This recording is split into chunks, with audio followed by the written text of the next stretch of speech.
Good evening. Thanks for joining us tonight. The provincial government is talking tough as it prepares to retaliate against illegally striking social workers in northern Alberta. The Premier vows there will be no talks until the walkout ends.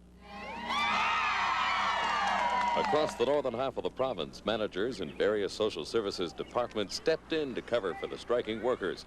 Despite the ultimate threat of job loss, the social workers, psychologists, and child care counselors walked out to back their demands for lower caseloads and higher pay. There's some real issues that need to be resolved, and they need to be resolved at the negotiations table. If this is the way we force the government to start negotiating fairly, I guess this is what we have to do. They need some resolves to their caseloads. That's their number one issue. That's why they're having the problems they are having, and that's why they're doing what they're doing today.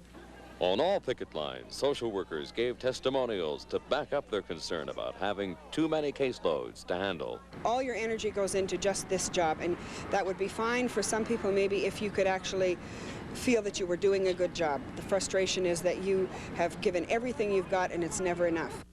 The Minister of Family and Social Services agrees he is anxious to deal with the caseload issue, but not at the bargaining table, only through a special task force that would deal with the issue separately. We know that in some regions caseloads are high. We know in other regions perhaps they aren't that high. And what we are prepared to do is to sit down again with caseworkers, decide what is appropriate, and work towards meeting that formula. As both sides urge the other to return to the bargaining table, the Premier made it clear there will be no further talks as long as the illegal strike action continues. To break the law is a very serious matter, and there will be no negotiations with people who are breaking the law.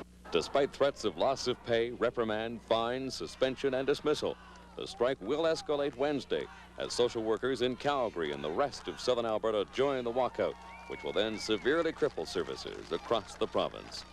Earl Morgan, Eyewitness News.